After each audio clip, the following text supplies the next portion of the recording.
지금부터 Mass Career Customization 경력 개발 모형의 뉴 패러다임을 주제로 네 번째 세션을 시작하겠습니다. 본 세션의 좌장은 전용욱 한국경영학회 차기 회장님께서 맡아주시겠습니다.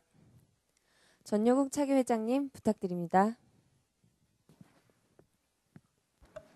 네, 시간이 조금 지연됐습니다. 지금 2시 50분인데요. 저희가 4시까지 대략 끝내야 되기 때문에 한 70분 정도의 시간을 가지고 오늘 이 세션을 시작하도록 하겠습니다.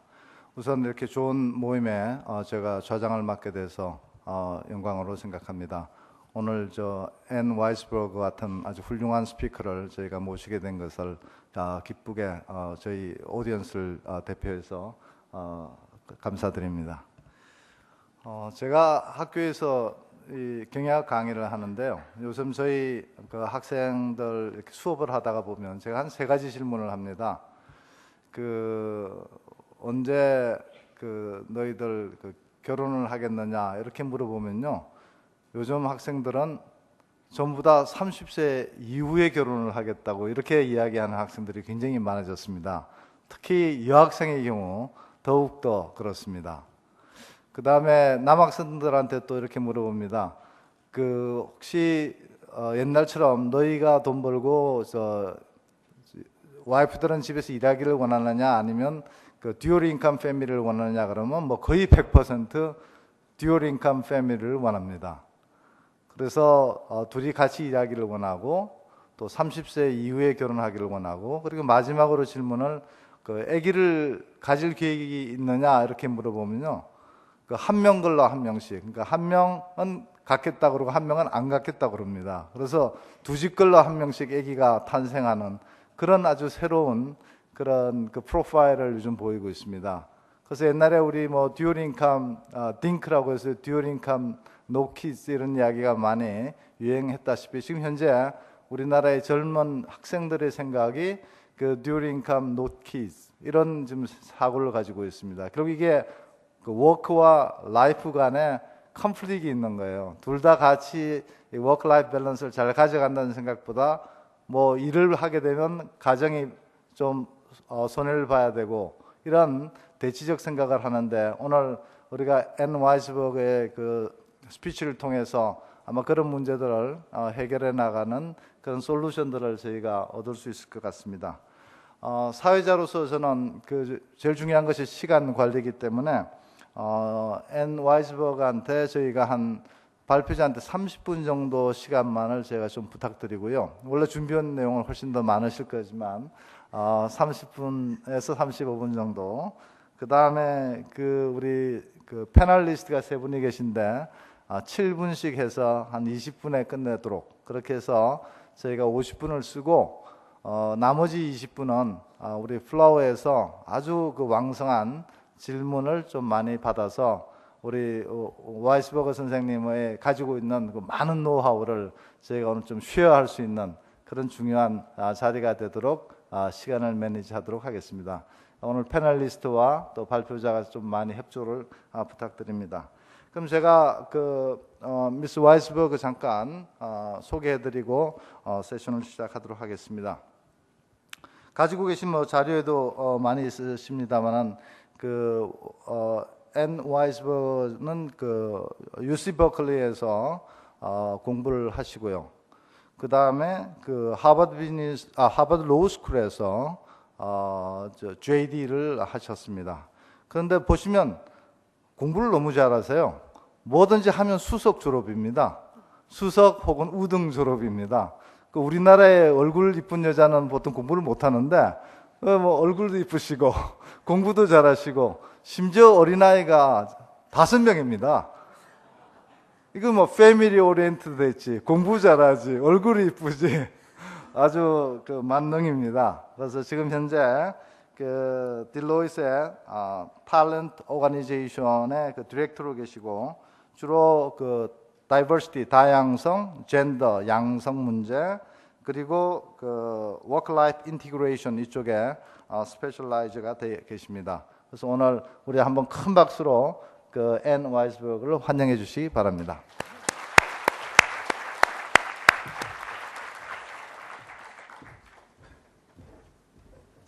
you so much. And unfortunately, I'm going to have to speak in English since I can't even say one word in Korean. I tried and failed miserably. So even the best of students have difficulty somewhere. And I am not an exception. There are many, many talented women students everywhere in the world, including this country, I'm sure. So without further ado, and I am going to rush through some of this to make sure that we do have lots of time for your questions. My job here is really to explain to you this new model for how careers are built that we have embarked on at Deloitte and that we are hoping the rest of the world will follow suit. So this is actually quite a big change. It's a change in the way we do business, and so we have to have a pretty good reason for the change. I think the reasons that we identified are very applicable in this country as well, as you'll see. We basically identified 6 workforce trends that are converging today to really create an inflection point in any organization, whether it's in the private sector or the public sector or the nonprofit sector. So I'm going to, again, go through these pretty quickly. The first is the shrinking pool of skilled labor, and nowhere on the planet is this more evident than here in Asia. The labor force is really shrinking in Asia, and it's particularly shrinking in your country. This is Korea right here. You've had a precipitous drop in your birth rate, as I'm sure many of you know. And it's also true in Japan, which is the most rapidly aging country in the world. But it's also true in countries where we don't normally think about it as in China, in large part the result of the one-child policy, which is now catching up to them. So you see that across the globe, the labor force is shrinking just in sheer numbers. And family structures are changing. And as you just heard, actually, fewer men and women want to live in traditional families. That is true across the world, and it's also true here. Single households were 48% of all households in 2000, which is a huge, probably, increase.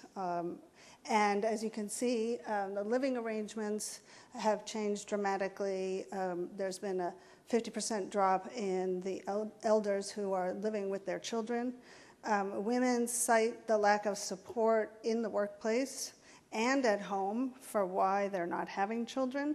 But interestingly enough, and this backs up what you were saying in terms of your sort of informal survey of your students, 34% of Koreans aged 15 or so thought that husband and wife should share their housework equally.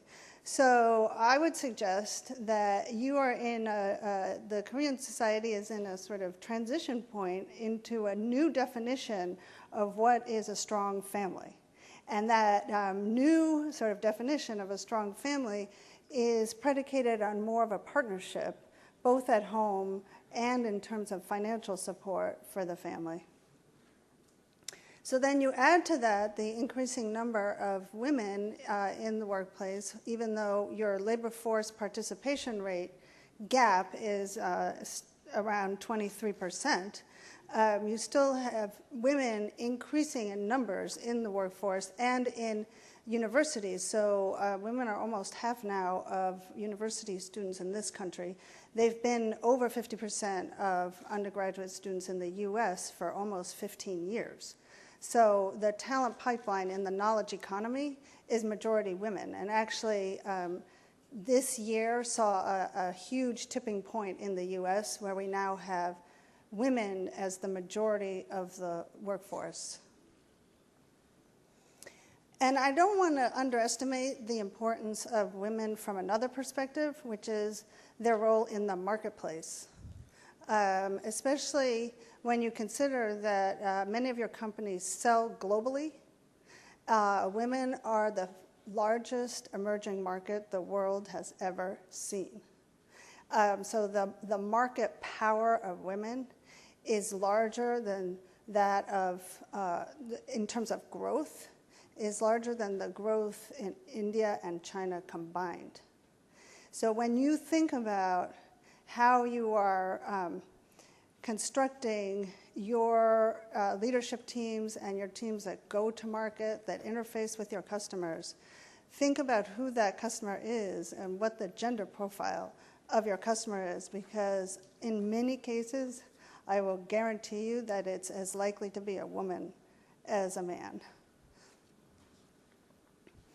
So, women are an increasing part of the labor market. They're also an increasing part of the consumer marketplace. But interestingly enough, the work-life issue is one that knows no gender. This is a study of global pipeline leaders, people who are like 2 or 3 levels away from reporting to the CEO.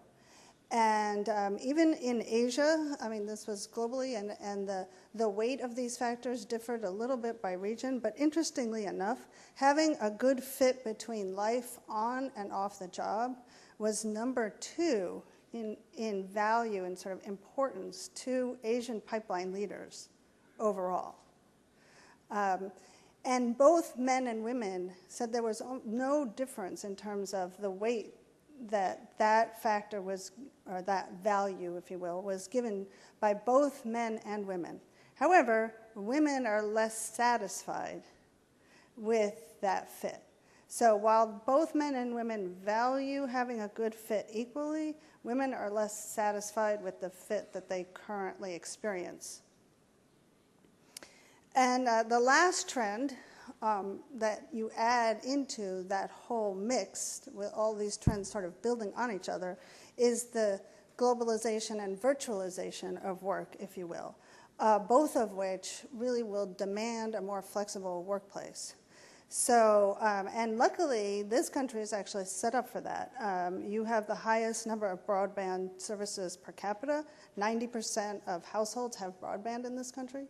So, I mean, you are wired to work from home, and that actually is a huge advantage for you. And this is just a case study of another company, Cisco, that has used virtual work to its advantage on many different levels. So I just wanted to sort of briefly review some of these with you, because virtual work, if it's done right, not only gives you much more flexibility and creates really a flexible workplace, but also helps with carbon footprint. A lot of carbon footprint is from organizational perspective is the result of occupying office space, and even 10 to 20% in the U.S. at least of an individual's carbon footprint is associated with commuting. So, given the larger context of climate change that we heard about yesterday morning, virtual work actually is one of the ways to address that issue. There are huge productivity savings. There's much less absenteeism because people don't have to commute. They have more flexibility to manage work and personal life.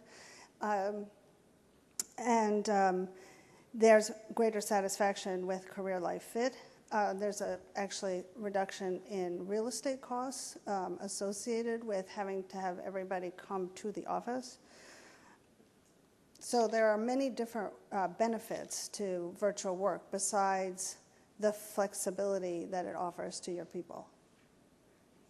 So in short, what we've identified as this convergence point where all these trends are coming together has created what we call the transition from the corporate ladder model of career progression and development to what we call the corporate lattice. So let me just take a few moments to explain to you what I mean by that. The corporate lattice is much less dependent on hierarchy as the defining organizational structure. It acknowledges a flatter, more horizontal structure that actually already exists in many companies that have eliminated layers of management so that there really isn't sort of the up in organizations that there was in the past. Rather than assuming that all workers want the same things and kind of look the same and are at the same life stage, it assumes that most workers are different from each other, that they may want different things, and that they're at different life stages. It takes that idea that work is a place you go to and transforms it into work is what you do. So it's not about where you go. That sort of liberates you to think about how work gets done differently. Instead of assuming that work and life are separate and that the responsibility of the organization is not to interfere with sort of the private sphere, it assumes that work and life are integrated, that you cannot separate one from the other. And so it has to think about work. You have to think about workplace practices in the context of people's lives. It takes linear movement and turns it into kind of multi-directional movement. It goes from a definition of loyalty that's based on job security to a definition of loyalty that's based on opportunity and experience and growth and development. So the research that we've done in the US indicates that especially with the younger generation, it's not that they don't want to be loyal. That I think is a myth that's been put on Gen Y. It's not that they don't want to be loyal, it's that they define loyalty differently. They want a connection and a relationship with their organizations that's much more interactive, that is a collaboration. And if you engage with them in that way, they will stay with you. And it takes the definition of a job as something that's sort of what you do, again, very conscribed, and thinks about it more in terms of the competencies and capabilities you need to get your work done. So that's the transition that we believe many organizations are already in the middle of. And certainly in the US, we recognize that at Deloitte, we are, just to let you know, in case you don't, Deloitte is a very large professional services firm worldwide. And we have 4 areas of business: audit, public accounting, which is what we're best known for. But we also do have a tax practice, a consulting practice, and a financial advisory services practice. In the US, we're about 40,000 people. And once we started to look at these trends together, not separately but as a whole, what we realized was that this transition from ladder to lattice was already going on. We were in the middle of it. We just didn't know it. We hadn't called it anything, and so it was very hard to kind of get ahead of it. And we decided, well, why don't we do that? Why don't we deliberately and intentionally try to build the corporate lattice organization? And there were several reasons for that, besides the fact that we were already in the middle of it, and there was a lot more efficiency to getting ahead of it and institutionalizing some of this. Another big reason was to create a differentiation, frankly, and a competitive advantage in our talent marketplace. So once we decided we were going to embark on this journey and intentionally create the corporate lattice organization, the question was, how do you do that? And we designed a model for that. A part of the reason we did that was that we realized that the current responses to this shift really were inadequate. So in the US, the primary response to this shift had been flexible work arrangements. And I gather you have some forms of flexible work arrangements in this country as well in some organizations. But what we found was that flexible work arrangements were not a structural solution to what fundamentally was a structural issue, primarily because FWAs were always negotiated on a one-off basis. We had 69 different flexible work programs at Deloitte in the US, and our leaders couldn't name 3. Nobody knew what they were because there were so many of them, and they were so kind of not part of how we conducted business on a regular basis. They weren't integrated into how careers were built. And fundamentally, they were positioned as exceptions to the norm being continuous full-time employment for 40 years.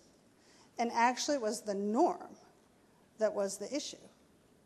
So flexible work arrangements were first sort of a good first-order solution, but not ultimately a comprehensive solution to this fundamental sort of mismatch between the corporate ladder model and the reality of the workplace and the workforce. So what we decided was to use the principles of customization to create a new model for how careers are built. So in the product world, you can customize almost anything, right? iTunes is customized music. Starbucks is basically customized coffee. I don't know how many of you have ordered customized M&Ms, but that's very big in the US, and a huge, like, multi-million-dollar business. You can customize sneakers, you can customize your ringtones on your cell phone. I mean, you can customize almost anything. So why is that? Well, there are very strong business benefits to customization, and we believe that those benefits on the product side would translate onto the people side. So the first big bucket of benefits of customization on the product side was increased loyalty, because you are creating a connection with the consumer in the design of the product. So even if, and this is a really key point, even if what the customer ultimately designed was not all that different from the off-the-shelf version, the fact that the customer had been involved in this design, had participated in the design, made it feel more like his or her own. And that created customer loyalty. And the same is true on the people side. Increased loyalty from the collaboration with your people in the design of their careers. Even if, in the end, their careers don't look that much different than they would have without the collaboration. It's the interaction that actually is of the most value. Second bucket of benefits on the product side were decreased supply chain costs, because you didn't have to carry as much inventory in a customized world. And on the people side, decreased talent acquisition costs from higher retention. On the product side, the third bucket of benefits was higher profitability, because you could charge more for a customized product. And on the people side, increased productivity from greater career life fit and satisfaction. So that was why we called it mass career customization, even though that's a tongue twister of a term. And basically, the framework is fairly simple. Even though a career means something different to each one of us, actually, we believe any career can be deconstructed into 4 core dimensions. Pace, which is the rate of career progression or growth. Workload, which is the amount of work you do. Location schedule, which is when and where you work. And role, which is the set of responsibilities or the job that you have. And that any organization should be able to articulate options available to its people along each of these dimensions, as well as the trade-offs associated with choices across dimensions, because the dimensions are very interrelated. So, for example, if you want to dial down workload, that may have an impact on your pace, it may have an impact on your role, may or may not have an impact on your location schedule. So all of these are very interrelated, and the organization does have an obligation to provide a lot more transparency around the consequences of your choices. And everyone at Deloitte in the US, everyone has a career customization profile, or what we call an MCC profile, which records their choices at any point in time. So this is not just for people who, quote unquote, need it, it's for everyone. And what we're trying to do is move that norm from being continuous full-time employment, for 40 years in a single direction and everything else is an exception, to the norm is everyone's making choices all the time, and that's okay. So these are basically the three sort of buckets of choices that exist in the MCC world: dialing up, common, and dialing down. And each of these, as I said, sort of comes with different trade-offs. And regardless of what choice you make, there's a lot more transparency, and a much more robust conversation between the manager and the employee about the choices that they're making. So this framework does provide a tremendous amount of transparency. It also provides a more adaptive system where the organization is constantly calibrating its needs with the needs of individuals. So as the needs of the business change, the conversation between manager and individual change. It does, I think, recognize that careers ebb and flow, that at different stages, people will want to have a different level of contribution to their work, and that's okay. So just wanted to share with you what we call our sine wave. So we do recognize that if you put somebody's MCC profile sort of against, up along it, across different stages of that person's career, if you put them next to each other, over time what you would get is what we call a sine wave of sorts, not technically a sine wave. So this is my sine wave. As you heard, I graduated from Harvard Law School in 1985. Actually, you were very kind not to say the date, but I just told you. and what you didn't know is that I was 5 months pregnant with my oldest. So I kind of came out of law school dialed down. I went to a small firm. I didn't go to a big New York City firm. And I had my second while I was there. I went on a flexible work schedule, and so I dialed down a little bit more. Then I had an opportunity to write my first book. I really dialed down at that point, worked from home. I had my third. And then I went to a nonprofit called Catalyst in the U.S., which is an organization whose mission it is to advance women in business. I went there part-time, and then I went full-time after a few years there. And then I joined Deloitte about 4.5 years ago, and now I'm pretty dialed up. But I'm almost an empty nester. So I'm really ready to be dialed up. I'm happy to be dialed up. So obviously my story is unique, but it's not unusual. And we've been collecting people's sine wave stories all across Deloitte. This is our CEO, Barry Sahlberg's sine wave.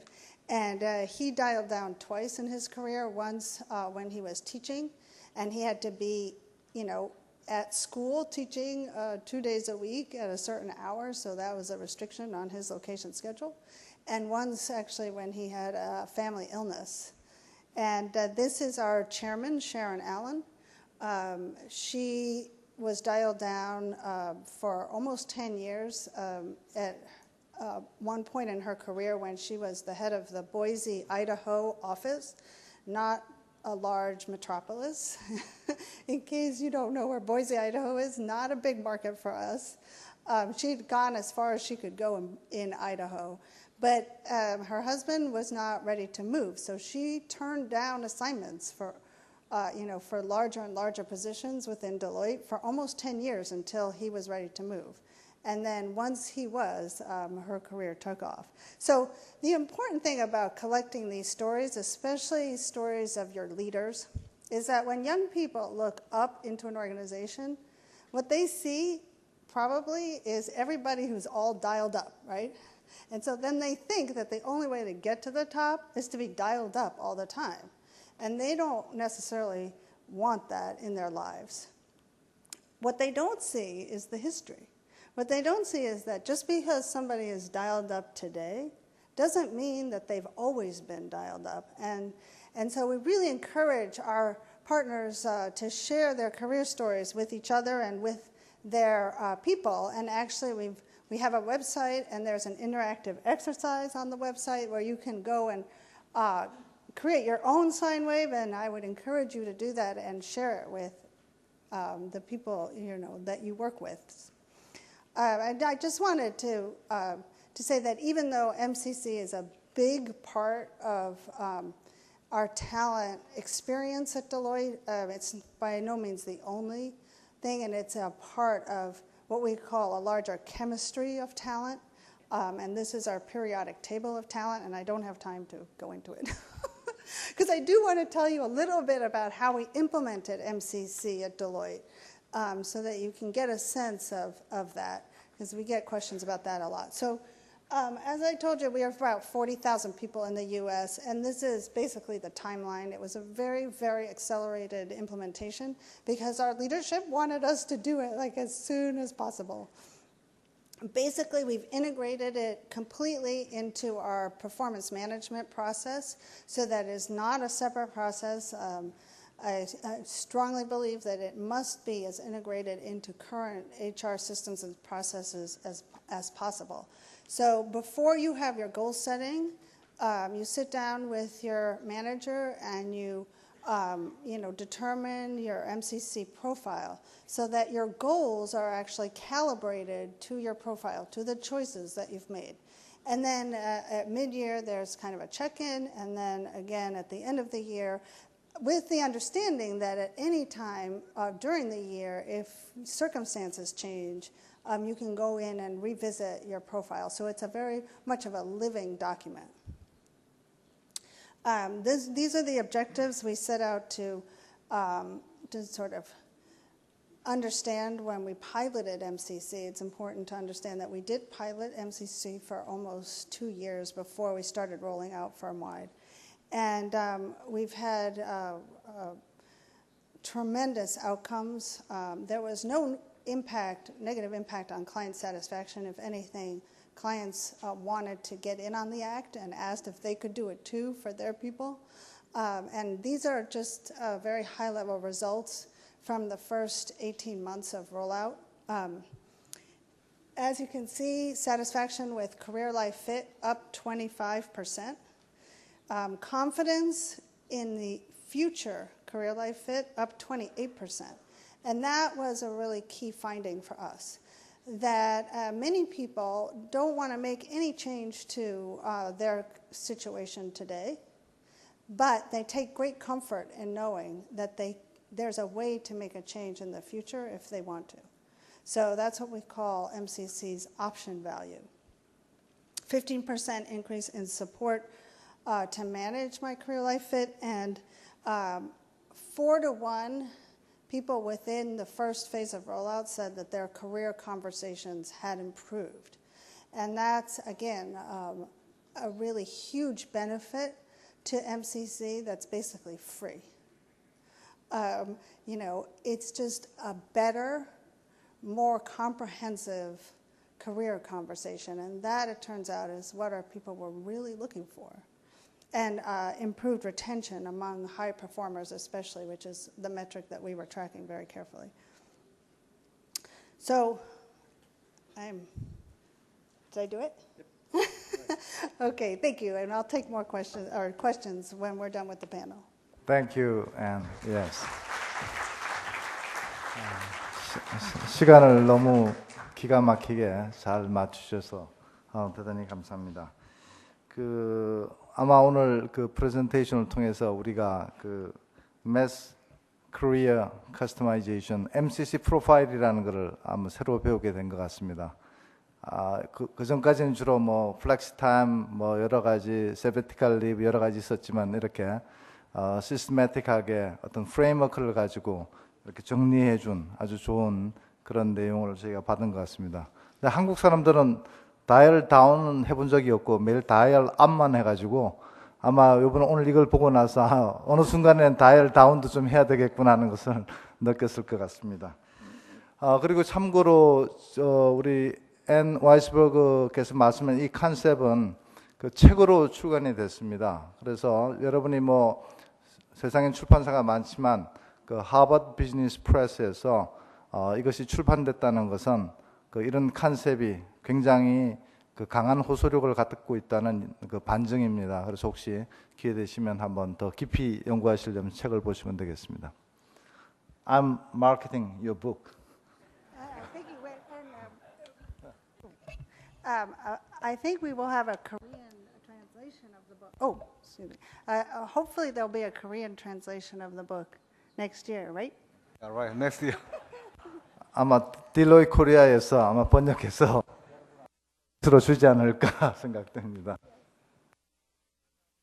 지금부터 한 20분 정도 저희 세 분의 또 훌륭한 그 패널리스트가 계시기 때문에 각 분으로부터 한 7분 정도 말씀을 듣는 시간을 할 텐데요. 우선 제가 그 각 패널리스트를 먼저 소개를 해드리고 이야기를 듣도록 하겠습니다. 먼저 그 우리가 그 리서치 쪽에서 연구계 쪽에서 우리 정진택 박사님을 모셨고요. 그 다음에 인더스트리 쪽에서 서우순 부사장님을 모셨습니다. 그리고 컨설팅 쪽에서 우리 딜로이트의 김병전 박사님을 모셨습니다. 우선 정진택 박사님은 여러분 잘 아시는 세리 삼성경제연구원에서 현재 HR 스트래티지 팀장으로 계시고 그리고 서강대학에서 또 이 분야로 박사 학위를 받으셨습니다. 저희가 아마 대한민국 기업은 어떻게 하고 있는가 궁금하면 제일 먼저 아마 이렇게 한번 쳐다보는 것이 삼성그룹일 것 같습니다. 그래도 우리나라 경제가 이만큼 오기까지 삼성그룹이 그 인재를 키운 그런 노하우는 여러 회사의 그 벤치마킹이 되고 있다고 생각합니다. 그래서 그동안 우리 또 삼성그룹에서는 요즘 이렇게 휴먼 HR에 대해서 어떤 생각을 가지고 계신지 특히 오늘 이야기 들은 것과 관련돼서 우리 정진택 박사님의 말씀을 듣도록 하겠습니다. 정진택 박사님을 환영해 주시기 바랍니다. 네, 반갑습니다. 방금 소개받은 정권택입니다. 오늘 와이스버그의 MCC라는 개념을 소개를 받고 얼마 전에도 책을 받아보면서 상당히 우리 기업에게도 주는 시사점들이 많다. 아주 시의적절한 어떤 제안이다라는 것들을 이 시간을 통해서도 느낄 수 있습니다. 우리 한국 기업들도 이제 상당히 여러 가지 글로벌 경영 환경에서의 어떤 변화, 특히 기업 내의 인력 구성들에서 다양화가 심화가 되고 있습니다. 그러다 보니까 그 인력들의 어떤 그 니즈라든지 커리어 니즈라든지 그들의 희망들이 상당히 많이 다양해지고 있습니다. 그러한 것들을 제대로 매니지해주지 못하면 우수 인재들을 확보하고 또 유지하는 것조차가 힘들 그러한 정도에 있다고 보시면 될 것 같습니다. 삼성전자의 예를 잠깐 들어드리면요. 삼성전자가 특히 2000년 이후에 아주 패스트 그로잉을 월드와이드로 하고 있는데요. 제너레이션 측면에서만 보더라도 지금 80년 이후 출생자들 그러니까 한 34살 이하의 직원들이 삼성전자 8만 3천 명 중에서 지금 67%입니다. 그래서 그들은 거의 과거의 그 생활 방식이나 과거의 일터에서의 일하는 방식 이런 것들을 잘 이해하지 못하고 상당히 그 좀 시니어 매니지먼트들의 그러한 관리 방식에 대해서 이해하지 못하는 경우가 상당히 많습니다. 또 젠더 측면, 성별 측면에서 보더라도 여성 인력이 삼성전자의 33% 인력 중에 33%가 여성입니다. 그 90년대 중반부터 어퍼머티브 프로그램이라고 해서 여성 대졸 신입사원들 한 30% 정도를 의무적으로 삼성에서 뽑아왔습니다. 그 결과 한 33% 정도가 지금 삼성전자의 여성으로 구성이 돼 있고요. 지금 이제 그때부터 뽑은 인력들이 여성 리더들로 아주 급속하게 커오고 있습니다. 리전 측면에서, 지역 측면에서 보더라도 삼성은 매출 측면에서는 이미 뭐 삼성전자는 85% 이상의 매출을 해외에서 하고 있고 한 15% 미만만 국내에서 하고 있습니다. 그러다 보니까 인재들도 총 삼성전자에 15만 명이 월드와이드하게 근무하고 있다고 보시면 되는데 그 중에서 45%가 외국인입니다. 55%가 한국인이고요. 그 지역별 분포 측면에서 보면 그거보다 조금 더 한국에 근무하는 직원들이 한 54% 정도. 그다음에 지역 해외에서 근무하는 직원들이 46% 정도. 아마 이러한 추세는 여성이라든지 또는 제너레이션 측면이라든지 또는 리전 측면에서 과연 삼성전자가 영업을 계속 경영을 한다 그러면 이런 것들은 점점 더 심화될 것이다라고 생각이 됩니다. 그런 측면에서 보면 종업원들의 어떤 구성이 이렇게 다양해지면서 그들의 커리어 희망이라든지 이런 것들이 다양해지고 있다라는 것들은 눈에 뻔히 보이고요. 그들이 또 그러한 어떤 커리어상에서의 어떤 그 갈등들을 잘 해결해주지 못하면 아마 우수한 인재들을 삼성전자에서 아마 리텐션 하기가 상당히 어려울 것이다. 특히 핵심 인력들 같은 경우, 핵심 인재들이나 젊은 유능한 인력들이 더더욱이나 리텐션에 어려움을 겪을 것이다라는 생각을 가지고 있습니다. 이러한 측면에서 one size fits all이라는 방식의 어떤 기존 과거의 어떤 HR 매니지먼트 방식 또는 아까 우리 그 와인스버그가 말씀하셨던 flexible work arrangement 그 정도 가지고는 이제는 다양한 인력들을 관리해내기가 쉽지가 않겠다라는 생각을 합니다. 그래서 상당히 필요한 개념들을 제시를 해주셨다라고 생각이 되는데 그러면 이러한 어떤 다양한 인력들을 관리하는 것들을 한국 기업들은 그동안 하지 않았느냐? 그렇지 않습니다. 저는 90년도 초부터 경제연구소에 있었는데 제가 삼성에 들어와서 일을 20년, 올해로 딱 20년 일을 합니다. 경제연구소에서만요. 20년 일을 하는데 90년도 초반에 그 커리어 레더, 코퍼레이트 레더를 하나만 가지고 있는 것을 이제 직군별이라든지 또는 여러분들이 아시는 은행권에서 했던 종합직, 일반직 그거는 주로 근무지제의 제한을 가지고 한정근무지제라는 걸 가지고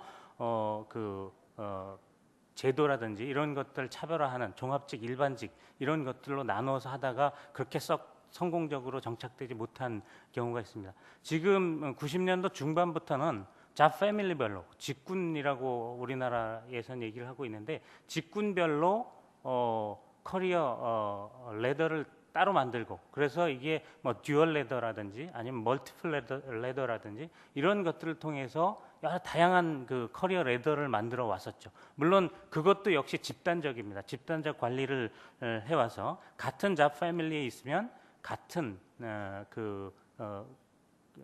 시스템에 의해서 매니지가 되지만 이제 서로 다른 잡 패밀리 간에는 서로 다른 그러한 어떤 관리를 받았었죠. 그러다가 그런 것들도 여러 가지 우리 한국의 정서라든지 이런 측면에서 과연 얼마나 잘 정착이 됐느냐 하는 것들을 보면 그렇게 잘 정착이 되지 않았다라고 평가를 할 수 있을 것 같고요. 최근에는 이제 직무라든지 직군이라든지 이런 것들이 점점 더 그 특성이 명확해지면서 우리나라도 노동시장도 이제 직군별 또는 잡별로 그 노동시장이 형성이 되면서 이제 점점 더 그러한 어떤 매스 커리어 커스터마이제이션이라는 개념을 적용하기에 좀 더 적합한 또는 성숙된 모습으로 가고 있다라고 저는 판단을 합니다. 특별히 이제 한국 기업들이 2000년 이후에 핵심 인재 또는 핵심 인력들을 상당히 그 채용을 하고 그들을 어떻게 리텐션 할 것이냐 이런 측면에서는 이미 개인별 커리어 커스터마이제이션을 이미 하고 있다. 해왔다라고도 얘기할 수가 있습니다. 우리 삼성이나 LG 같은 회사들이 우수한 핵심 인력들을 리텐션하고 또 확보하기 위해서 개인별 맞춤형 인사제도, 그래서 그것을 위해서 맞춤형으로 인사를 해주기 위해서 심지어 모든 인사의 기준들을 파괴를 하자라고 해서 LG 같은 경우는 연령, 학력 또는 근속 이런 것들을 다 파괴하고서라도 인재들을 리텐션하고 확보를 하자, 이런 것들을 해왔었습니다. 그렇기 때문에 핵심 인력 관리 측면에서는 개인들의 어떤 컴펜세이션 패키지, 리워드 패키지도 총 보상의 규모만 정하고 그 구성을 이제 핵심 인력들한테 맡깁니다. 그래서 현금으로 가져갈 거 얼마 가져갈 건지, 또는 보너스로 가져갈 거 얼마로 가져갈 건지, 보험이나 주택이나 이런 것들을 얼마를 줄 건지 본인들이 알아서 배분해서 가져가게끔 하는 그러한 전략들도 그 삼성 같은 데서는 하고 있습니다. 그래서 어떻게 보면 이제는 한 회사의 하나의 제도만 가지고는 이제 관리할 수 없는, 그 다양한 니즈, 구성원들의 니즈를 관리할 수 없는 그런 시대가 됐다. 그런 측면에서 어떻게 보면 플렉시블 워크 어레인지먼트라는 단계를 거쳐서 이제는 개인별 맞춤형까지, 어떻게 보면 매스 커리어 커스터마이제이션까지 가는 것은 어떻게 보면 자연스러운 인사관리의 트렌드다라고 볼 수가 있겠습니다. 특별히 최근에 삼성에서는 2006년부터 이제 창조 경영이라는 키워드를 가지고 제가 HR 스트래티지 팀, HR 인류화 팀이라는 거를 2005년부터 해오고 있습니다. 창조 경영을 뒷받침하기 위해서 HR 스트래티지와 프랙티스들을 어떻게 업그레이드 시킬 것인가 하는 측면에서 해왔었는데, 그거 내용을 간단하게 그 창조적인 HR을 위해서 그 추진하고 있는 4가지 방향이 있습니다. 첫 번째는 HR의 도메인을 이제 로컬에서 글로벌로 확장을 시켜야 되겠다라는 겁니다. 그래서 글로벌 1HR, 이 인재들의 글로벌 모빌리티가 점점 더 늘어날 것이기 때문에 HR의 도메인이 이제 글로벌로 확장되지 않으면 안 되겠다라는 것 측면에서 HR의 글로벌화라는 첫 번째 전략이 있고요. 두 번째, 인재 측면에서는 국적이나 인종을 불문하고 글로벌 우수 인재들을 확보하고 유지하지 않으면 안 되겠다. 특히 글로벌 리딩 컴퍼니로서 지속 성장을 하기 위해서는 한국계 인력뿐만 아니라 외국계 인력들도, 외국인 인력들도 대거 확보하지 않으면 안 되겠다. 그래서 대졸 신입들도 외국에서 지금 채용을 하고 있고, 경력 직원들도 삼성에서는 상당히 많이 그 채용을 하고 있습니다. 그래서 인재 측면에서도 다양성을 확보를 해야 되겠다. 그 다음에 시스템과 HR 시스템과 어떤 프로세스 측면에서 보더라도 개인별 맞춤형까지 생각하면서 상당히 제도를 플렉서블하게 만들어 가야 되겠다. 제도를 유연화시켜야 되겠다라는 것이 세 번째 전략이고요. 네 번째, 컬처 측면에서는 협업하고 창조적인 성과를 낼 수 있는 창의적 문화를 만들어 가지 않으면 안 되겠다. 이러한 4가지 전략하에서 여러 가지 그 제도나 시스템들을 바꿔가고 있습니다. 한 가지 최근에 이런 창조 경영을 뒷받침하는 HR 또는 업무 방식, 조직 문화를 위해서 삼성전자에서는 워크 스마트 캠페인이라는 거를 시작을 몇 년 전부터 했습니다. 우리 한국 기업들이 아까 전 교수님께서도 말씀을 하셨지만 일 많이 하기로 소문난 그 나라인데요. 이제는 더 이상 그런 워크 라이프 밸런스를 가지지 않으면 지속적인 성장이 불가능하겠다라는 측면에서 워크 하드의 문화를 워크 스마트로 바꿔야 되겠다라는 측면에서 최근에 출장을 많이 글로벌로 출장을 가지 않고도 또는 어디에 있든지 간에 업무를 볼 수 있는 모바일 워크 시스템을 확장을 하고 있습니다. 그래서 화상회의뿐만 아니라 브로드밴드를 이용해서 어디 있든지 간에 업무를 수행할 수 있는 그러한 시스템을 구축을 한다든지, 또 삼성이 그동안 가지고 있던 어떤 그 조직 문화, 경직적인 조직 문화라든지 이런 것들을 좀 깨기 위해서 복장도 상당히 자율복장제를 작년부터 전격적으로 실시를 했고, 올 7월부터는 자율 출근제라고 해서 워크 아워를 거의 아침 7시부터 오후 1시까지 아무 때나 출근하고 9시간만 그 휴게 시간, 점심 시간 1시간을 포함한 9시간만 직장 내에서 있다가 퇴근을 하면 되는 그러한 형태로 지금 해서 한 5개월이 지나고 있습니다. 그래서 삼성전자 수원이나 기흥단지에 가보시면 7시부터 1시까지 출근하는 직원들이 상당히 다양합니다. 그리고 출근 버스도 사당역에 가면 매 1시간마다 출근 버스가 대기를 하고 있습니다. 그런데 그런 스케줄을, 자기의 워크아웃 스케줄을 그 전날 상사한테 보고를 해야 되느냐? 보고하지 않습니다. 그냥 본인의 책임하에 그냥 출근하고 9시간 돼서 퇴근할 수 있게, 모든 것들은 스피드 체크라고 이 안에 들어가면서 자기 카드 체크하는 걸로 자기의 워크아웃가 모두 관리가 되고 있는 상태입니다. 그래서 한 20%, 15%에서 20% 정도의 인력들이 정규 근무 시간이 아닌 8 to 5로 저희는 하고 있는데 8 to 5가 아닌 다른 시간에 출퇴근을 하고 있습니다. 그래서 개인들이 어떤 자기의 스케줄에 맞춰서 그런 어떤 출퇴근을 하는 그런 시스템들도 그 도입을 하고 있습니다. 그리고 올 초에 보셨던 것처럼 삼성전자가 본사를 해체했습니다. 본사를 해체하고 3개 계층, 심지어 4개 계층이었던 그 조직을 상당히 플랫화 시켰고요. 최근에 언론지상을 통해서 보셨지만 삼성전자나 삼성그룹, 삼성화재라든지 이런 쪽에서 이 커리어 레더, 그러니까 직급 단계를, 커리어 밴드를 상당히 통합하는, 그래서 역할들을 좀 브로드밴드화하는 그런 작업들을 하고 있습니다. 제도나 시스템 측면에서도 상당히 유연하고 플렉서블하게 지금 많이 가져가고 있습니다. 그래서 지금 여러 가지 측면에서 봤을 때 MCC라는 어떤 이러한 어떤 본인들의 개인별 선택까지 아직 받는 단계는 아니지만 희망을 받아서 그거를 모든 컴펜세이션이나 제도까지는 그 적용을 하지 못하지만 상당히 그러한 것들을 적용할 수 있을 만큼 우리의 어떤 HR 매니지먼트들도 상당히 플렉서블화되고 있다라는 것들을 볼 수가 있고요. 충분히 이러한 것들은 잘 설계를 하면 그 충분히 우리 한국 기업들도 사용할 수 있겠다라는 생각이 듭니다. 그렇지만 조금 우려가 되는 점은 MCC가 상당히 좀 이상적입니다. 우리 한국 사람들이 아까 전 교수님께서 말씀하셨듯이 옵션이 롤이라든지 아니면 페이스 같은 거, 승진의 페이스 같은 것들을 과연 스스로 개인들이 선택할 수 있는 건가? 뭐 근무지라든지 워크 스케줄이라든지 또는 뭐 이런 것들은 쉽게 개인들한테 옵션을 줘서 선택을 할 수 있지만 과연 롤이라든지 좀 어떻게 보면 전문 집단, 컨설팅 펌 같은 그 전문 집단이나 어느 정도 그 역량들이 우수한 집단들 같은 경우에는 그게 가능하겠지만 그런 측면에서 이제 좀 한계가 있을 것이다 라는 생각을 좀 해봤습니다. 그래서 그런 측면, 생산직이라든지 또는 단순 사무직 또는 클러리컬 워커들 이런 분들에 대해서까지 이거를 적용하기에는 상당히 한계가 있을 거다라는 생각을 합니다. 네, 이상입니다. 네, 아주 박수로 일단 먼저 설명해 주시고요.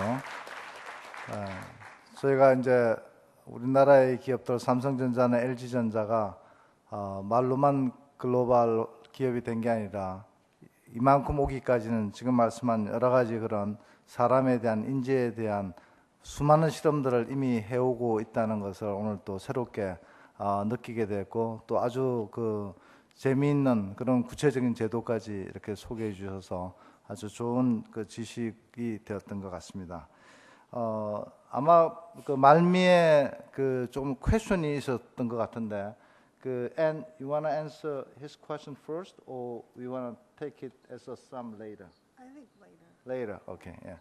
그러면 그 뒤에 그 MCC가 가지고 있는 한국에 지금 적용할 때의 그런 문제점 그런 것에 대해서는 나중에 다시 그 전체적으로 다른 질문과 더불어서 대답을 하시기로 그렇게 하겠습니다. 그럼 두 번째 오늘 그 이제 우리 패널리스트는 그 서우순 부사 여러분 라이나 생명의 현재 부사장이신데요. 우리 저 서우순 부사장님은 쭉 그 커리어가 그 다국적 기업 쪽으로만 이렇게 일을 하셨어요. 그래서 처음에 여러분 잘 아시는 GD 썰이라는 그 제약회사에서부터 커리어를 시작해서 듀팡에서 약 20년 이상 HR 쪽 업무를 하셨습니다. 그리고 현재는 그 라이나에서의 그 HR 담당 부사장을 하시는데, 과연 삼성전자 이야기는 우리가 오늘 또 이렇게 들었고, 다른 선진다국적 기업들은 과연 이런 탤런트에 대한 HR을 어떻게 하고 있는지 경험을 좀 듣고 싶고, 또 여성으로서 오늘 주제 여성이 많이 나왔는데 또 여성 입장에서 본 그런 시각도 곁들여 주시면 감사하겠습니다. 우리 서우선 부사장님을 박수로 맞이해 주시기 바랍니다. 네, 여러분 반갑습니다. 제가 이 자리에 초청을 받을 때는 대부분이 여성일 거라는 그런 얘기를 들었는데 이렇게 돌아보니 남성이 더 많은 것 같습니다. 네, 저는 여기 오기 전에 아까 앤이 소개한 그 마이 웨이브 사인 그걸 한번 테스트를 해봤거든요. 딜로이트 사이트에 가서 봤더니 재미있는 게 그 커리어 옵션이라든가 워크로드 또는 롤 같은 게 꾸준히 늘었습니다. 제가 이 자리에 오기까지. 근데 한 가지 변하지 않은 게 로케이션에 대한 리스트릭션. 이 부분은 뭐 크게 변하지는 않았습니다. 물론 이제 리더가 된 지금은 저한테 매니지할 수 있는 그 플렉서빌리티가 많긴 하지만 그 부분이 늘지 않아서 이렇게 돌아보니까 저의 한 30년 가까이 커리어가 제가 특히 워킹맘으로서 와 이렇게 리스트릭션이 많은 데서 일하느라고 정말 힘들었겠구나 라고 오늘 아침에 새삼 느꼈습니다. 제가 그 80년대 초부터 그 워킹맘으로서 많지 않은 사람 중에 한 사람으로서 커리어를 쭉 쌓으면서 후배들한테 이제 많이 받았던 질문이 육아하고 일을 병행하기 너무 힘들다. 어떤 걸 해야 되냐라고 이렇게 물어보는 질문을 굉장히 많이 받았거든요. 그래서 이제 제가 대답했던 거는 저의 경험에 비추어서 육아를 선택해서 애가 클 때까지 선택하는 것도 나쁘진 않다. 그거는 네 인생에서 너의 초이스이기 때문에 나쁜 선택은 아니다. 그런데 일과 가정하고 병행을 할 수 있는 그 워킹맘을 선택을 했다면 우리나라 풍토에서 내가 글로벌 회사를 쭉 다니는데도 불구하고 남성들에 비해서 한 150% 노력을 해야지 아마도 서바이브를 할 거다. 성공을 하기 원하면 아마 200%를 해야 될 거다. 이런 얘기를 쭉 했었거든요. 근데 여기 저희 후배들도 많이 와 계시지만 아마 제가 이런 얘기를 하면은 더 이상 감동스러워하지 않을 겁니다. 왜냐하면 이제 제가 거쳐온 그런 환경하고 지금 상황은 굉장히 많이 바뀐 거 여러분 다 아실 겁니다. 그래서 저는 이제 현장에서 채용을 굉장히 많이 하고 있는데 채용을 하면서 왜 이직을 하느냐 이런 그 모티베이션을 알아볼 때가 굉장히 많죠. 물어보면은 커리어에 대한 초이스가 요즘 그 세대들은 굉장히 분명합니다.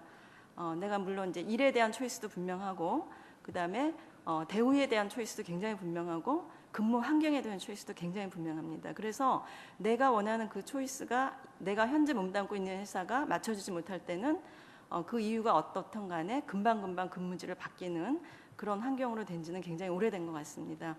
삼성에서 굉장히 이제 좋은 그 문화를 만들어가고 계신 걸 지금 들어서 굉장히 감명 깊었는데요. 사실은 제가 삼성 출신을 굉장히 많이 하려를 했습니다. 죄송합니다. 근데 왜 그 좋은 삼성에서 이직을 하느냐 물어보면은 90% 이상이 워크라이프 밸런스 이슈였습니다. 그래서 다행히 삼성에서도 이제 그렇게 많은 제도를 하니 그런 부분은 많이 이제 줄어들어서 어떻게 보면 글로벌 회사에서 또 인재를 어트랙션하는 그런 어떤 그 메리트, 차별화된 그런 근무 환경이 반감되지 않을까 뭐 이런 우려도 제 편에서는 있습니다만 사실 그런 경험을 제가 굉장히 많이 해서 정말 워크라이프 밸런스가 우리 한국적인 문화에서 커리어나 일 중심으로 저희가 앞만 보고 정말 달렸는데 사실 현장에서 인 리얼리티 정말 많은 사람들한테 얼마나 중요한지를 저는 굉장히 현장 많이 느낀 바가 굉장히 큽니다. 저는 그래서 그 처음부터 커리어를 80년대 초부터 커리어를 글로벌 회사에 시작했던 게 저한테는 사실은 어떻게 보면 굉장히 제가 럭키한 사람입니다. 왜냐하면 지금 사실은 이제 삼성에서 지금 하려고 했던 그런 많은 그 근무 환경에 대한 그런 부분들을 한국에 나와 있는 글로벌 회사들은 삼성보다 사이즈가 훨씬 작습니다. 하지만은 글로벌 회사의 어떤 제도 못지않게 문화적인 그런 면도 같이 도입을 해서 저희가 로컬에서 엑스큐션을 하기 때문에 그런 부분을 제가 이제 덕을 많이 본 사람이기도 합니다. 그렇지만 이제 제가 현장에서 느낀 부분은 저희 나라의 어떤 그 아무리 좋은 제도를 들여와도 역시 이 제도를 매니지하고 있는 건 저희 한국 매니저들이시고요. 또 탑 매니지먼트이시고 그래서 그분들의 시각이 훨씬 중요하다고 느꼈습니다. 그래서 그분들이 정말 우리가 글로벌의 그런 어떤 인사 제도 못지않게 그런 문화적인 부분도 정말 여기에 심고 싶다라는 마인드가 없으면은 아무리 좋은 그런 문화를 들여와도 쉽지가 않아서 제도는 빨리 우리가 실행은 했으나 문화적인 면은 아직은 좀 우리 애니 발표한 그런 단계까지 오기는 좀 아직은 좀 멀지 않았나. 제가 뭐 수십 년을 현장에 있었지만 그런 생각을 견해를 가지고 있습니다. 그래서 제가 다녔던 글로벌 회사들 현재 또 몸담고 있는 회사에서 워크라이프 밸런스 혹은 뭐 근무 환경에 그런 준한 그런 제도를 도입했던 건 사실은 정말 미미합니다. 이 자리에서 소개하기까지도. 그래서 가장 일반적인 게 플렉시블 워크 아워. 이 제도는 뭐 이미 일반화돼서 많은 직원들이 실행을 하고 있는 그런 제도로 정착을 잡고 있고요. 요즘 저희가 얘기를 다시 꺼내고 있는 건 플렉스 워크 로케이션입니다.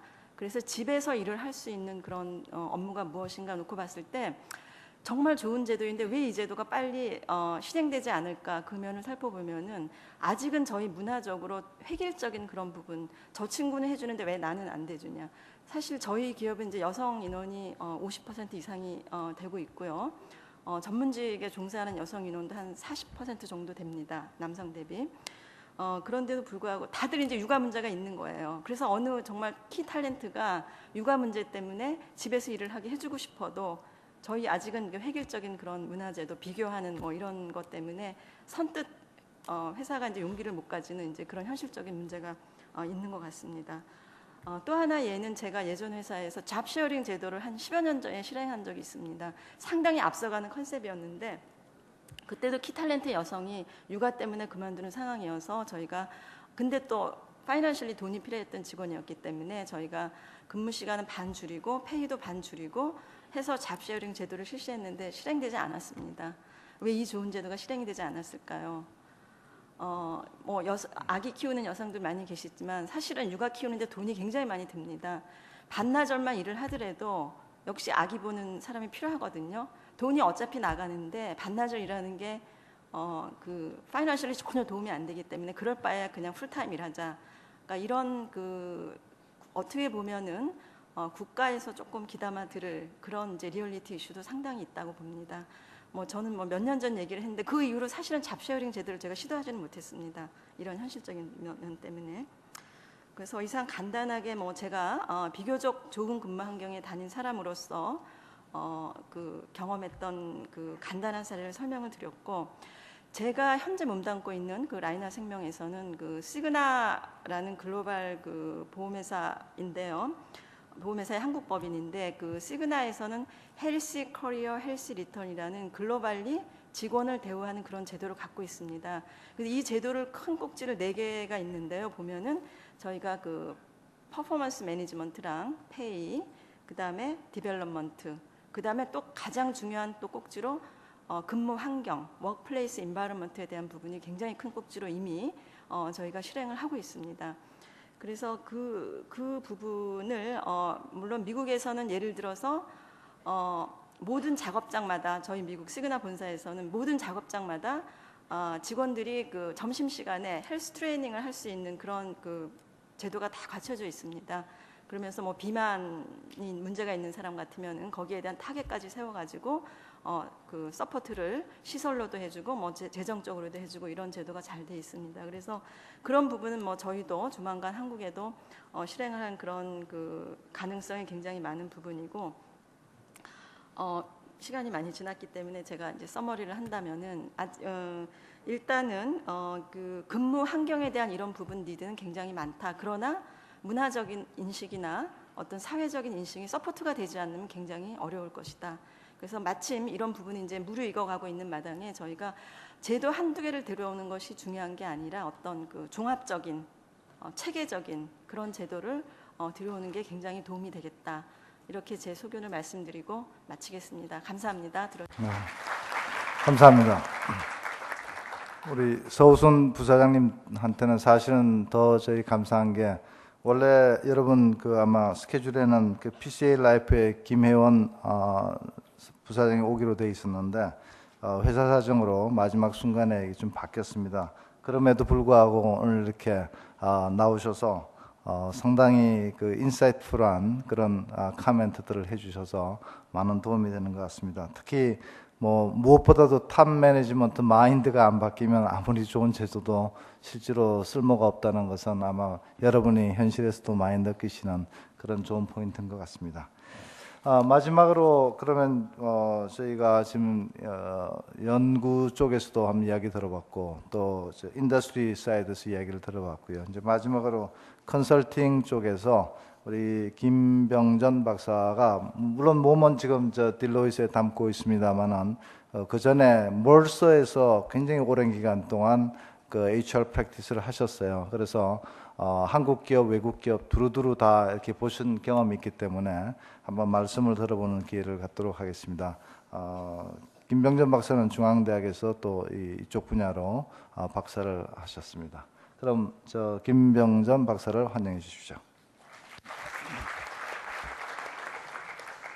예, 감사합니다. 이제 이번 환경 포럼에서 GHR 포럼에서 주제를 선택하면서 제가 많이 고민을 했고요. 이제 결론적으로 이제 MCC를 선택했습니다. 이제 그 배경을 잠깐 말씀을 드리면 MCC란 컨셉을 한국의 HR 관점에 소개시켜주기 위해서 계기가 됐던 것은 정부에서 추진했던 잡쉐어링이라 였습니다. 근데 잡쉐어링은 아시겠지만 원래는 고용 유지형인데 이제 정부 쪽에서는 일자리 창출을 해서 창출형 잡쉐어링으로 해서 인턴 사원을 많이 채용을 했었죠. 근데 뭐 결론적으로 보면 많이 우려도 표명을 했지만 그게 뭐 그리 성공적이지 못한 정책 중에 하나였을 겁니다. 근데 근본적으로는 그때 생각했던 것이 만약에 우리 애니 소개했듯이 여기 다이얼업과 다이얼 다운 두 가지가 소개됐었는데 다이얼 다운 5%만 하면 대한민국의 5% 일자리가 늘어날 수가 있겠다라는 게 이제 그때 생각이었습니다. 근데 정상무님께서도 말씀해 주시고 여러분께서 말씀해 주시죠. 그러면 한국 기업들이 다이얼 다운 할 수 있는 문화이냐 이렇게 봤을 때는 최근에 제가 이제 프랙티스를 하고 몇 가지 확인한 사실에 의하면 가능하겠다라고 이제 결론을 냈고 그래서 이제 약간은 이상적인 부분이 없지 않아 있다 하더라도 이제 한국의 HR 프랙티스에 좋은 어떤 컨셉을 이제 소개하고 드리고 싶어서 일단 주제를 잡았던 거고요. 큰 틀에서 보면 오늘 발표된 주제는 개인, 그다음에 그다음에 경영진, 그다음에 정부, 그다음에 노동계 이 모든 이해관계자한테 상당한 큰 임플리케이션을 줄 거라고 생각을 하고 있고요.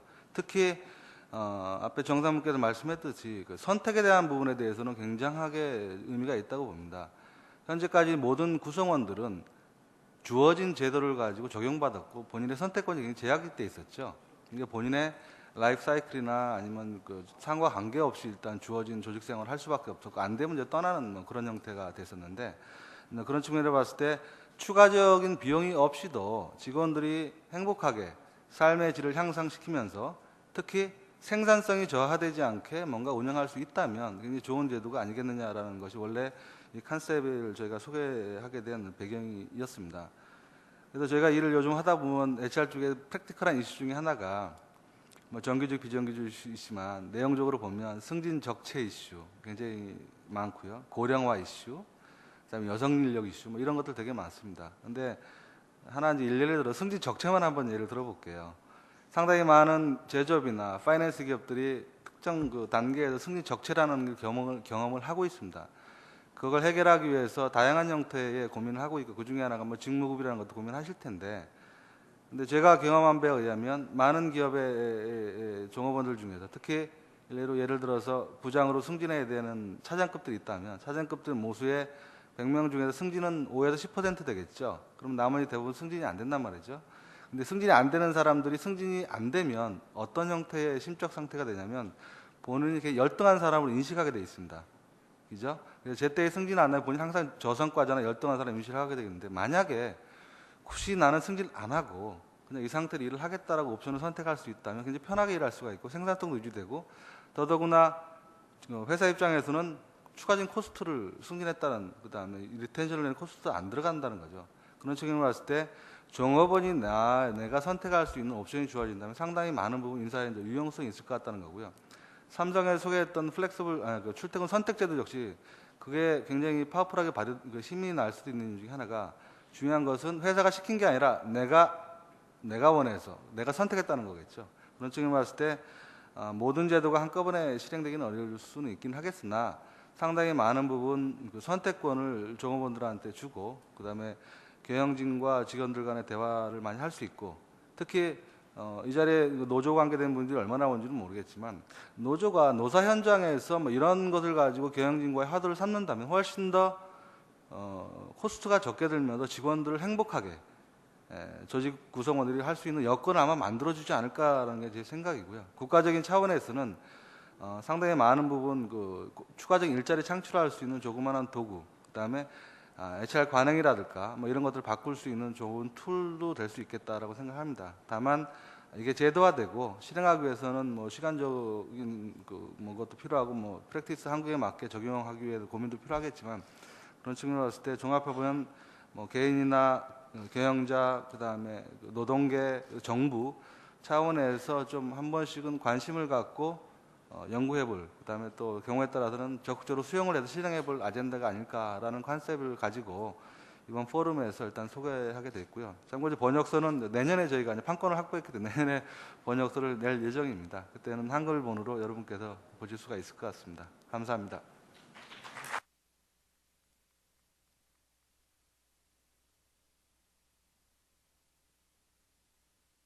네, 뭐 시간을 좀 조절해 보려고 그랬는데도 이미 시간을 거의 다 썼습니다만은 아마 다음 세션이 4시 20분이 다음 세션이죠. 저희가 한 5분에서 10분 정도는 더 Yeah, about 2 or 3 questions from the floor. 그러니까 한 몇 개 질문을 좀 더 받아보고 네, 굉장합니다. 우리 lady first.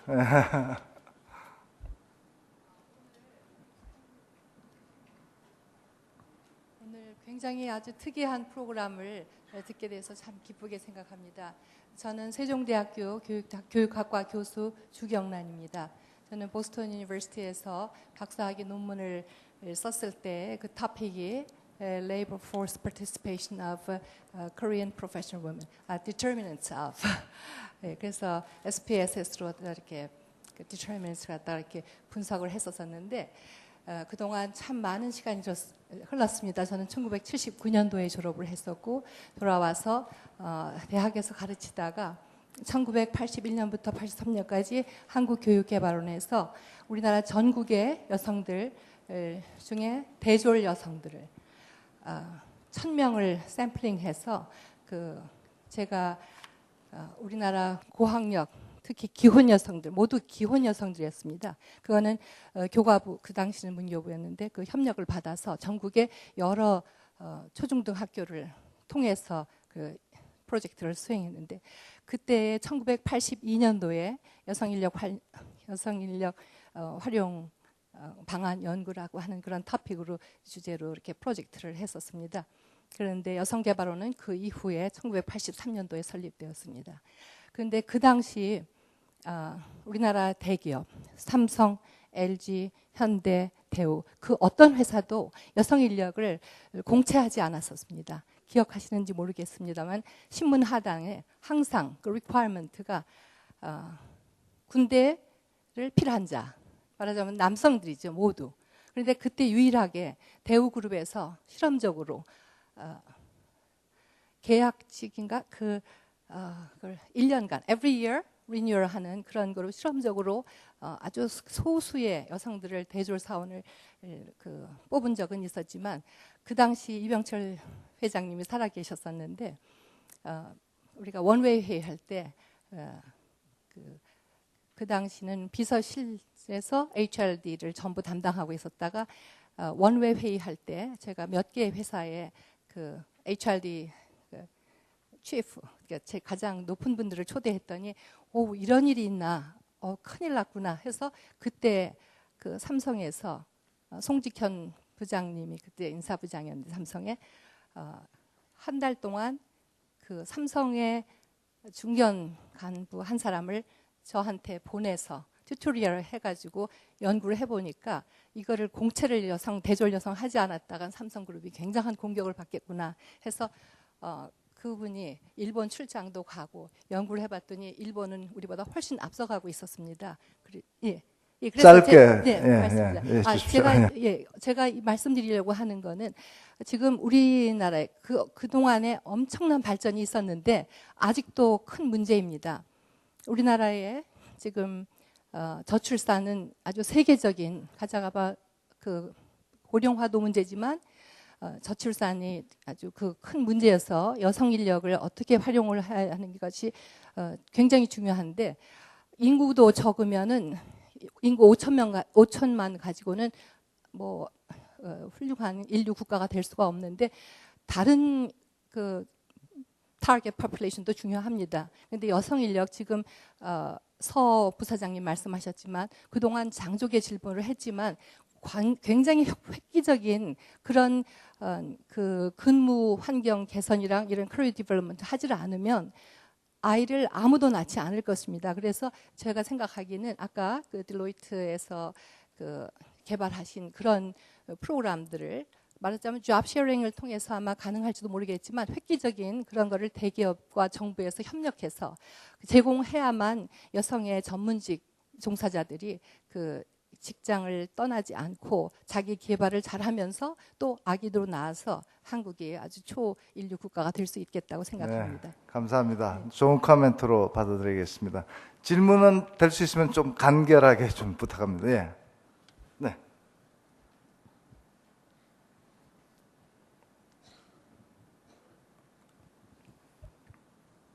소속 밝히시고 간단한 질문해 주십시오. 안녕하십니까. 저는 연세대학교 학부생 김원기라고 합니다. 여태까지 질문하셨던 모든 대부분의 사람들이 이렇게 영어로 하셔가지고 질문을 할까 말까 굉장히 고민 많이 했었는데 자신감을 갖고 한글말로 질문을 하겠습니다. 그러니까 제가 학교에서 컴퓨터와 경영을 공부를 하고 있는데 그리고 30여 차례 정도 CEO님들의 강의를 들으면서 가장 느꼈던 것 중에 하나가 그런 좀 트렌드를 파악하는 기술이 우리나라 그런 대학교 교육에서 좀 많이 부족하다는 생각을 좀 했었습니다. 트렌드라는 것은 그러니까 리더가 어떤 트렌드를 먼저 파악하고 그것에 맞게 그 직원들에게 임무를 부여하는 게 굉장히 중요하다고 저는 생각을 하는데 제 말에 어느 정도 동의를 하신다면 그런 트렌드를 파악하는 기술이 우리나라 왜 이렇게 왜 그런 교육 시스템이 부족한지 그거에 대한 해결책 방안 그런 것 좀 질문드리겠습니다. 이상입니다. 마지막으로 한 번만 더 질문 받죠. 네. 저 뒤에 예. 마이크 저쪽으로 좀 보내주세요. 네, 아주 설명 잘 들었습니다. 저는 핵심 인재를 주로 추천해주고 있는 이그젝 서치펌의 대표인 탑 비즈니스 컨설팅의 고광식입니다. 우선 삼성전자의 정권택 상무님한테 질문을 드리겠습니다. 삼성전자가 아까도 말씀하셨지만 우리나라의 대표적인 세계적인 글로벌 기업인데 또 하나 좀 궁금한 점은 진정한 의미의 그 글로벌 기업이 되기 위해서 그 삼성전자 내에서 외국인을 채용한 것에 대해서 좀 여쭤보려고 합니다. 아까 외국인 구성이 굉장히 많다고 하셨는데 그 외국인들 중에서 이런 중간 관리자가 아닌 임원급 정도의 외국인들이 얼마나 많이 있는지 제 경험에 가면은 주로 중간 관리자들 많이 좀 채용하고 있지 않는가. 또 세계적인 기업의 그 관행을 보면은 그 현지 법인에 그 현지인한테 대표 자리를 맡겨서 많은 권한을 주고 또 대신 철저한 책임주의와 감사를 통해서 굉장히 그 관리를 잘하고 있습니다. 근데 우리나라 그 대표적인 삼성 기업에서 우리가 정말 세계적인 기업으로 태어나기 위해서는 우리도 외국인들한테 많은 문호를 개방을 해야 되는데 제 경험에 하면은 삼성전자에서 많은 돈을 들여서 그 채용을 했습니다. 근데 그 사람들이 1년 내도 못 돼서 이직하거나 또 삼성 내에서 그 위에 있는 분들이 자기를 굉장히 그 중요한 일을 안 시키고 굉장히 보조적인 일만 시키기 때문에 나 불만이 많다. 그래서 이직하려고 한다. 그런 얘기도 들었습니다. 그래서 외국인들의 어떤 고이직 그게 얼마나 돼 있고 혹시 가능하다면 어떤 이직률이라든가 또 외국인들 영업했을 때 그분들이 잘 삼성의 그 문화에 동화될 수 있는 어떤 그 동화 프로그램 그런 게 어떤 게 있는지 소개해 주시면 감사하겠습니다. 네, 감사합니다.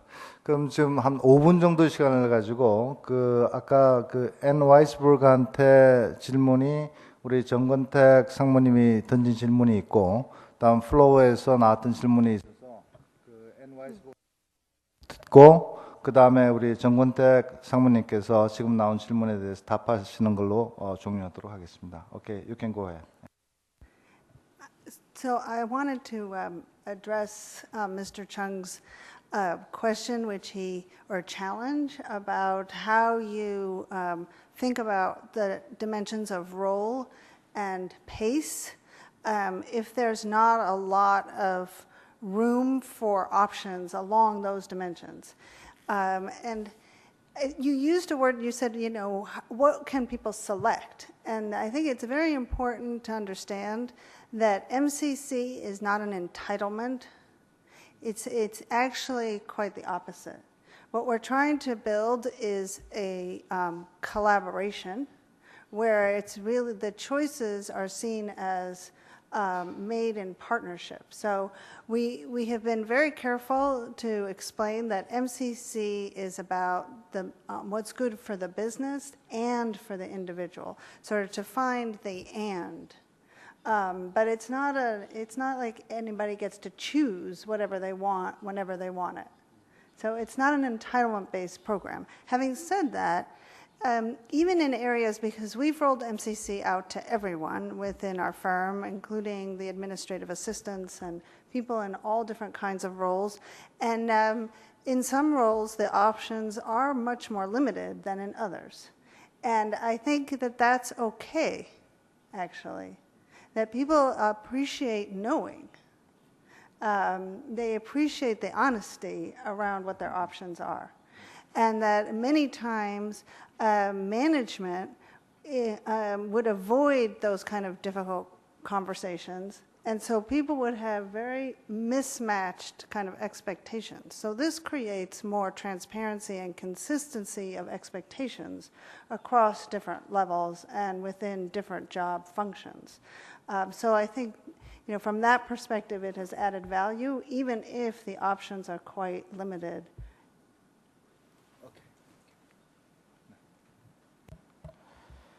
네, 간단하게 말씀을 드리면요. 90년도 중반에 저희가 삼성이 5개 지역 본사 체제를 운영을 했었습니다. 그때 윈야드라든지 말레이시아 세렌방이라든지 이런 데 해외 복합단지에 복합단지장으로 해외 외국인 인력들을 많이 썼었습니다. 근데 그때까지만 해도 그들의 롤이라든지 또는 그 리스폰서빌리티라든지 이런 것들을 명확하게 정의하지 않고 충분하게 글로벌 어떤 랭귀지 측면에서도 어떤 충분한 준비가 안 돼 있을 과정에 상당히 많은 실패의 경험들을 가지고 있습니다. 그래서 삼성은 90년도 초부터 지역 전문가라는 우리 한국인들을 그 글로벌 시키는 프로그램뿐만 아니라 그 미래 전략 그룹이라고 그래서 95년부터 해서 탑 MBA 그 외국인 인력으로 한 20명 내지 30명을 지금까지 계속 뽑아오고 있습니다. 처음에는 그들을 인터널 컨설팅을 주로 시켰는데 지금은 그들이 커서 지금 그 제일 잘 나가고 있는 친구가 미국의 GMO를 하고 있는 CMO를 하고 있는 데이비 스틸 전무입니다. 그 친구는 한국에서 미래 전략 스텝으로 뽑아가지고 한국말도 아주 잘합니다. 미래 전략 그룹 스텝으로 오면 한국어를 한 4급 정도로 한 2년 내에 따게끔 합니다. 그리고 한국 내 그 사업장에다 직접 전진 배치를 시켜가지고 한 3년 동안 일을 시키고 그 다음에 해외로 파견을 합니다. 그래서 지금 그 인력들만 해도 한 150명 정도 임원급들이 한 10명 이상 정도 나오고 있는 상황이고요. 그래서 철저하게 좀 삼성화된 글로벌라이제이션과 또 삼성화를 병행해가면서 좀 장기적인 플랜을 가지고 지금 해외 인력들도 대졸 채용들을 삼성전자 같은 경우 작년부터 동일하게 또 MBA들이나 이런 것들을 미국이나 글로벌로 전체적으로 나가서 동일한 기준으로 뽑고 있습니다. 그래서 그 밑에 일할 수 있는 기반이 안 된 상태에서 C 레벨에서 많은 임원들을 뽑는 것이 준비가 안 된 상태에서는 상당히 위험 가능성이 많다라는 그런 시행착오를 겪고서 지금 삼성은 좀 점진적인 방법을 채택을 했다 이렇게 말씀을 드릴 수가 있겠습니다. 네, 감사합니다. 오늘 약 80분 정도 아주 좋은 세션을 가진 것 같습니다. 지금 시간이 여러 가지 제약이 있기 때문에 질문하신 모든 질문에 대해서 다 대답을 못한 부분도 있을 텐데 끝나시면 개인적으로 조금 더 물어보시도록 하고요. 그리고 오늘 저희가 이 세션을 끝내면서 느낀 점이 하여튼 한국의 많은 기업들이 이런 노력을 열심히 하고 있다라는 그런 컨피던스도 저희한테 주고 있고, 또 아까 앤이 이야기했듯이 우리나라처럼 이렇게 모바일 환경이 4,800만 중에 4,200만이 핸드폰을 쓸 수 있는 이런 좋은 버추얼 소사이어티에 저희가 들어가 있기 때문에 아마 로케이션 제약이 이제는 거의 없을 그런 측면에서는 한국에 굉장히 경쟁력 있는 위치에 있다는 것도 느낄 수 있고, 그러나 여전히 한국적인 정서, 한국적인 문화가 또 발목을 잡는 그런 면도 있구나 하는 그런 플러스 앤 마이너스 다 양존하는 그런 느낌을 갖고 있습니다. 오늘 주신 MCC 프로파일이 아마 저희가 조금 앞으로 잡 디자인을 하는데, 크리어 디자인을 하는데 훨씬 유용한 그런 툴로 자리매김할 것에 대해서는 여기 계신 여러분과 저 다 이렇게 확신이 가는 것 같습니다. 오늘 이 자리를 빛내주신 앤 와이스버그 그리고 세 분의 토론자, 우리 정권택 상무님, 아까 이름 죄송합니다. 그리고 김병전 또 상무님, 또 서우순 부사장님께 박수를 하면서 끝내도록 하겠습니다. 감사합니다.